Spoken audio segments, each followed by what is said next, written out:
کدے میں بھی جرم کرتے شرم آئے کہ رسول اللہ کی نگاہوں سے تو کچھ پوشیدہ نہیں ہے. پھر ہماری خلوتیں جو ہے وہ پاک ہو جائیں، ہماری جلوتیں پاک ہو جائیں، ہم رسول اللہ کی نگاہوں سے بھی پوشیدہ نہیں رہ سکتے. ان کی نگاہیں دوربین بھی دیکھتی، ہمارے رب کی نگاہیں بھی دیکھتی، حضور اللہ کی عطا سے دیکھتے ہیں. تو جب یہ عقیدے جم جائیں گے، روح میں اتر جائیں گے، تو زندگی میں نظم پیدا ہو جائے گا.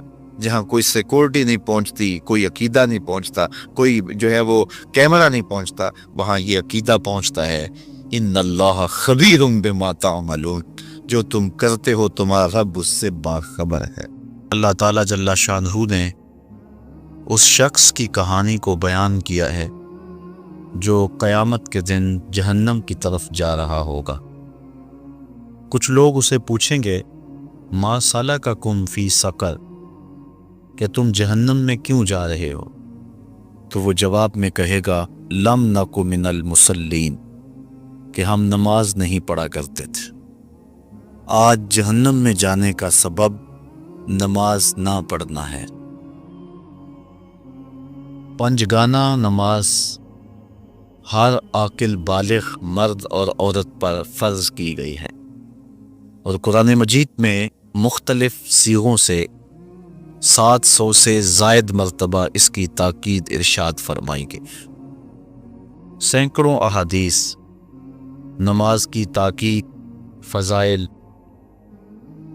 ادا کرنے کی ترغیب اور نہ پڑھنے پر ترہیب میں وارد ہیں.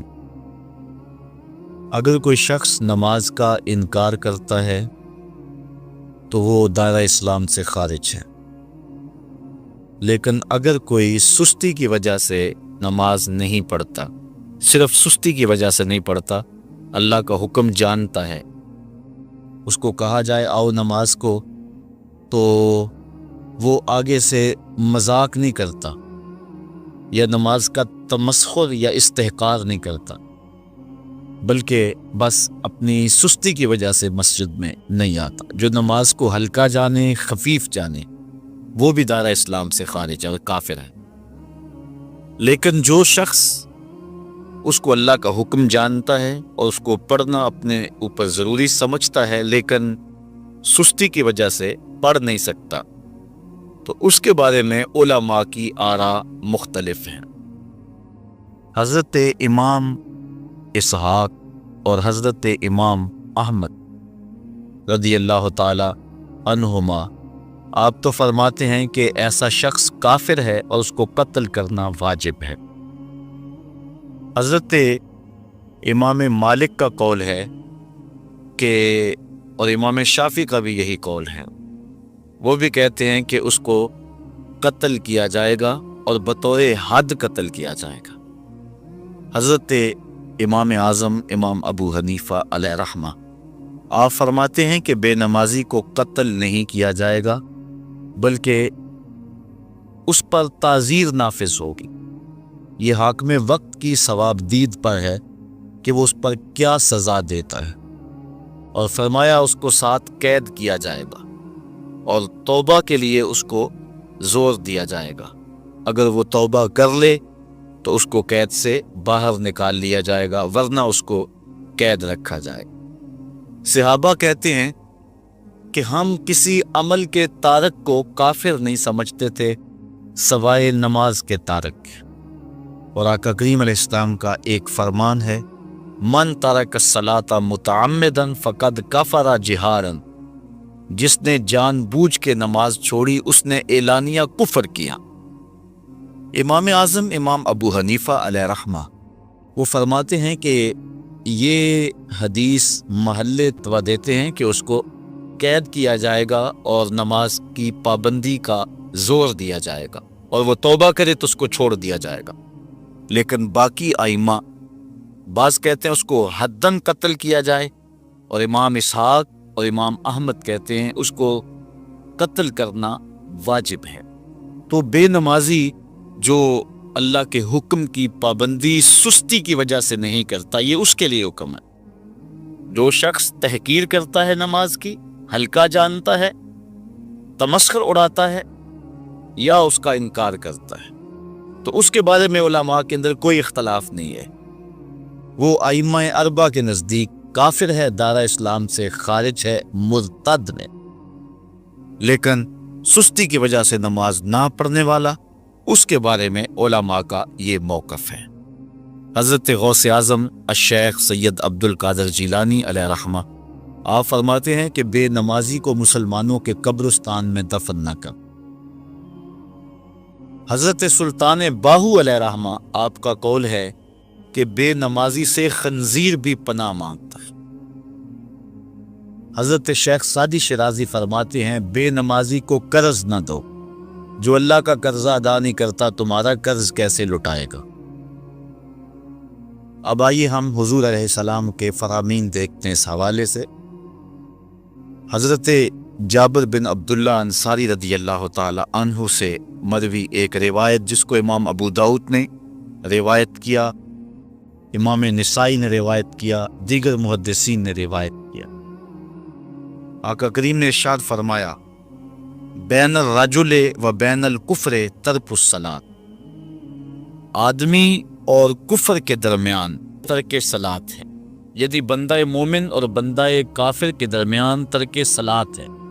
جو نماز پڑھتا ہے وہ مومن ہے، اور جو نماز نہیں پڑھتا تو وہ کافروں والا کام کرتا ہے، یا دیگر ائمہ کے نزدیک وہ کافر ہے۔ یہ ترہیباً نہیں بلکہ یہ حکم ہے۔ اور حضرت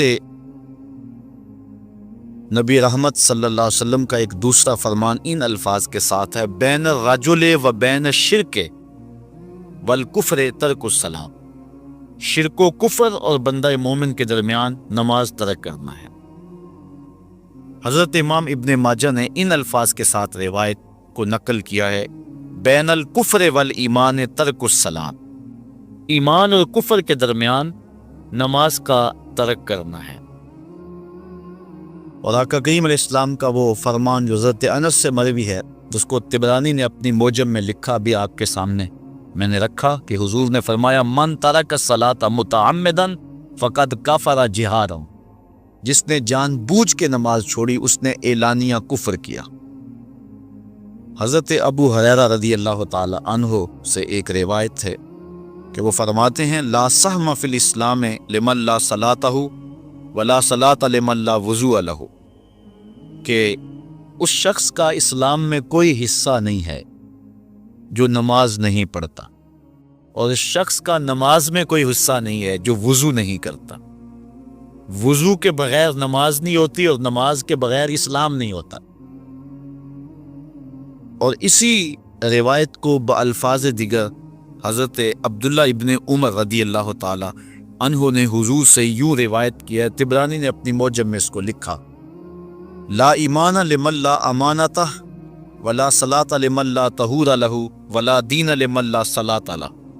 حضور فرمایا کہ اس شخص کا ایمان نہیں جس میں امانت نہیں، اور اس شخص کی نماز نہیں جس کو پاکیزگی حاصل نہیں، اور اس شخص کا دین نہیں جس کو نماز نصیب نہیں۔ حضرت امام ابن ماجہ نے اس روایت کو اپنے الفاظ کے ساتھ روایت کیا ہے۔ حضرت بریدہ رضی اللہ تعالیٰ عنہ اپنے باپ سے روایت کرتے ہیں، اور وہ حضور سے روایت کرتے ہیں۔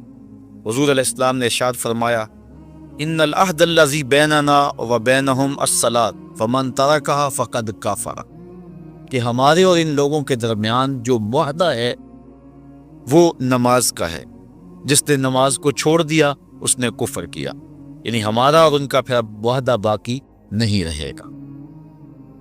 حضرت امام بخاری نے روایت نقل کی ہے، حضور نے ارشاد فرمایا من ترک الصلاۃ العصر فقد حبط اعمالہ، جس نے عصر کی نماز چھوڑی اللہ اس کے سارے عمل برباد کر دیتا۔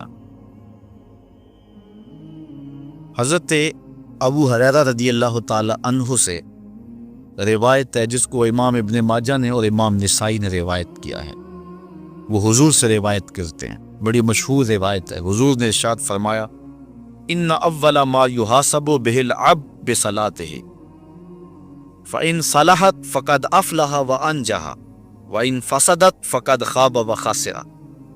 فرمایا قیامت کے دن بندے سے سب سے پہلا حساب نماز کا لیا جائے گا، اگر اس کی نماز ٹھیک ہو گئی تو وہ فلاح پا گیا، اگر پہلا تول ٹھیک آ گیا تو وہ کامیاب ہے، وہ انجہا اور نجات پا گیا، وَإِن فَسَدَتْ فَقَدْ خَابَ وَخَسِرَ، اور اگر پہلا تول ہی ٹھیک نہ ہوا تو پھر وہ ذلیل و رسوا ہو گیا۔ حضرت عبادہ بن صامت رضی اللہ تعالیٰ عنہ سے ایک طویل روایت ہے، وہ کہتے ہیں کہ حضور علیہ السلام نے مجھے 7 چیزوں کا حکم دیا، مجھے وصیت کی کہ ان 7 کاموں کو کرنا ہے۔ ان کے اندر جو دوسری چیز تھی وہ حضور نے یہ ارشاد فرمائی، وَلَا تَتْرُكُوا الصَّلَاةَ مُتَعَمِّدِينَ فَمَنْ تَرَكَهَا مُتَعَمِّدًا فَقَدْ خَرَجَ مِنَ الْمِلَّةِ، کہ جان بوجھ کے کبھی نماز نہ چھوڑنا، جس نے نماز چھوڑی وہ ملت اسلامیہ سے نکل گیا۔ اور حضرت معاذ بن جبل رضی اللہ تعالی عنہ سے بھی ایک طویل روایت ہے کہ حضور نبی رحمت صلی اللہ علیہ وسلم نے ان کو 10 وصیتیں کی تھی۔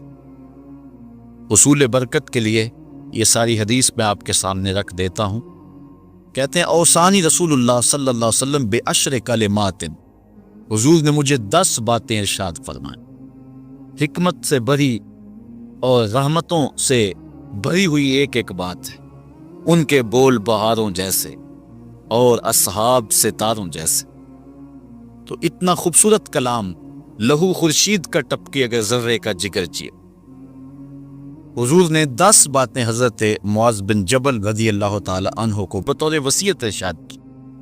کہتے ہیں کالا، حضور نے مجھے کہا، ارشاد کیا، لا تشرک باللہ شیئا وَإِن قُتِلْتَ وَحُرِّقْتَ، اللہ کے ساتھ کسی کو شریک نہ ٹھہرانا، اگرچہ تجھے قتل بھی کیا جائے اور تجھے آگ میں جلا بھی دیا جائے، کبھی بھی اللہ کے ساتھ شریک نہ ٹھہرانا۔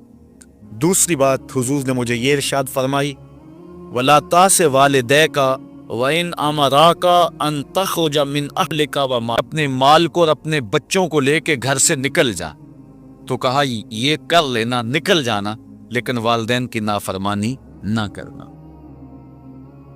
تیسری بات حضور نے ارشاد فرمائی، وَلَا تَتْرُكَنَّ صَلَاةً مَكْتُوبًا مُتَعَمِّدًا فَإِنَّ مَنْ تَرَكَ صَلَاةً مَكْتُوبَةً مُتَعَمِّدًا فَقَدْ بَرِئَتْ مِنْهُ ذِمَّةُ اللَّهِ، فرمایا اے معاذ بن جبل، فرض نماز جان بوجھ کر کبھی بھی نہ چھوڑنا، زندگی میں کبھی نہ ہو کہ تجھ سے فرض نماز چھوٹے، اس لیے کہ جس نے فرض نماز جان بوجھ کے چھوڑ دی، اللہ اس کے رسول نے اس سے اپنا ذمہ اٹھا لیا۔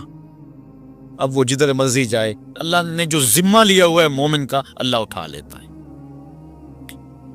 چوتھی چیز حضور نے جو ارشاد فرمائی، وَلَا تَشْرِبَنَّ خَمْرًا فَإِنَّهُ رَأْسُ كُلِّ فَاحِشَةٍ، اے معاذ بن جبل، زندگی میں کبھی بھی شراب نہ پینا، ہر بے حیائی کی جڑ ہے اور بنیاد ہے شراب۔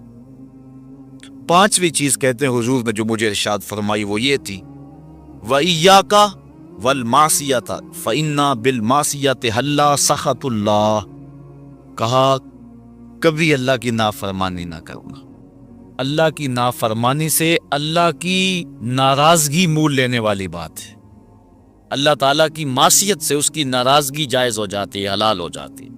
اور چھٹی چیز کہتے ہیں حضور نے یوں ارشاد فرمائی، وَإِيَّاكَ وَالْفِرَارَ مِنَ الزَّحْفِ وَإِنْ هَلَكَ النَّاسِ، کہا جب محاذ پہ ڈٹا ہونا تو کبھی پیٹھ نہ پھیرنا، اگرچہ لاشیں جو ہیں وہ گر رہی ہوں اور لوگ ہلاک ہو رہے ہوں، سارے لشکر کے ہلاک ہو جانے کا ڈر بھی ہو، لیکن کہا معاذ بن جبل میں تمہیں وصیت کرتا ہوں کبھی پیٹھ پھیر کے بھاگنا نہیں ہے۔ حضور نے کہتے ہیں مجھے جو 7ویں چیز ارشاد فرمائی وہ یہ تھی، وَإِنْ أَصَابَ النَّاسَ مَوْتٌ فَاثْبُتْ، اگر تو کسی ایسے علاقے میں رہتا ہو جہاں موت آ جائے، کوئی بیماری آ جائے موت والی، تو علاقہ چھوڑ کے بھاگنا نہ، وہیں رہنا، تیری قسمت میں زندگی ہوئی، تجھے کوئی موت دے نہیں سکتا، اور اگر موت تیرے لیے لکھی گئی ہے تو جہاں مرضی چلا جائے تو موت سے بچ نہیں سکتا، اس لیے ایسے مقام سے بھاگ کر نہ جانا، وہیں ڈٹے رہنا اور وہیں رکے رہنا۔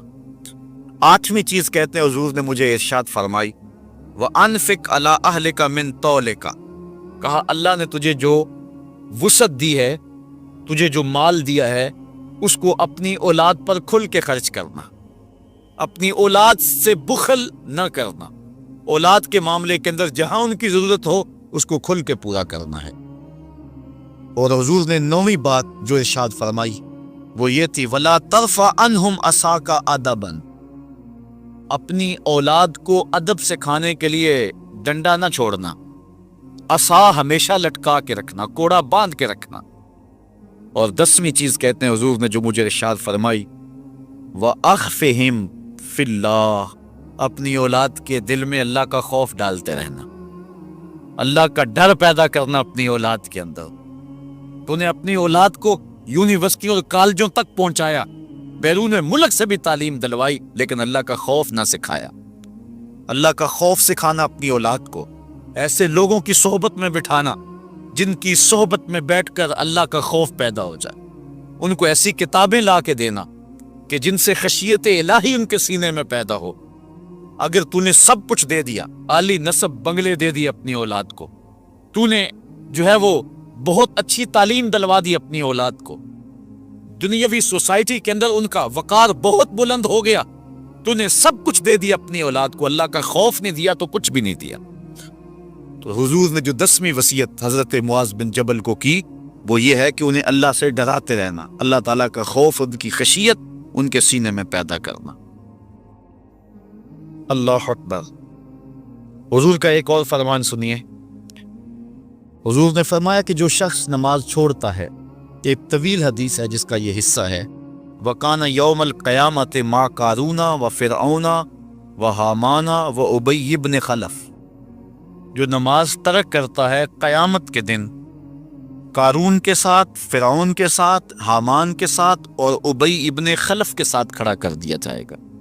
جس صف میں اللہ کے دشمن کھڑے ہوئے ہوں گے، بے نوازی کو بھی اس صف میں کھڑا کر دیا جائے گا۔ کتنی رسوائی، کتنی ذلت ہے۔ کوئی بندہ یہ گوارا کرتا ہے کہ مجھے اس صف میں کھڑا کر دیا جائے جس پہ دشمنان خدا کھڑے، دشمنان رسول کھڑے ہو، میری کوئی بہن، میری کوئی بیٹی کیا یہ گوارا کر سکتی ہے کہ اس کو حضور پہ کانٹے پھینکنے والی ام جبیل کے ساتھ کھڑا کر دیا جائے، اس کو حضور کو اذیت دینے والی عورتوں کے ساتھ کھڑا کر دیا جائے؟ نہ میری کوئی بہن اور نہ کوئی میری ماں اس بات کو گوارا کرتی۔ تو جب ہم یہ گوارا نہیں کرتے تو پھر ہمیں عزم کرنا چاہیے کہ آج کے بعد نماز نہیں چھوڑنی ہے۔ تو آئیے میں اور آپ اپنی زندگی کو ایک نظم میں لائیں۔ جو اللہ نے ہمیں مہلت دی، وقت دیا، آج ہمیں اللہ نے مہلت دی ہے، ہمارے پاس ابھی زندگی ہے، سانسیں چل رہی ہیں، توبہ کا دروازہ بھی بند نہیں ہوا، اس کے چوکھٹ، اس کے حضور آئیں گے، توبہ کریں گے، وہ سارے گناہ معاف کر دے گا۔ آئیے اپنی زندگی کو اس کی دہلیز پہ لے آئیں۔ بہت وقت ہم گزار چکے، لیکن جو وقت باقی ہے اس کو مالک کے لیے گزاریں، ایک ایک سانس اس کے نام کر دیں، اس کے محبوب کی اطاعت کو، فرما برداری کو شعار زندگی بنا لیں۔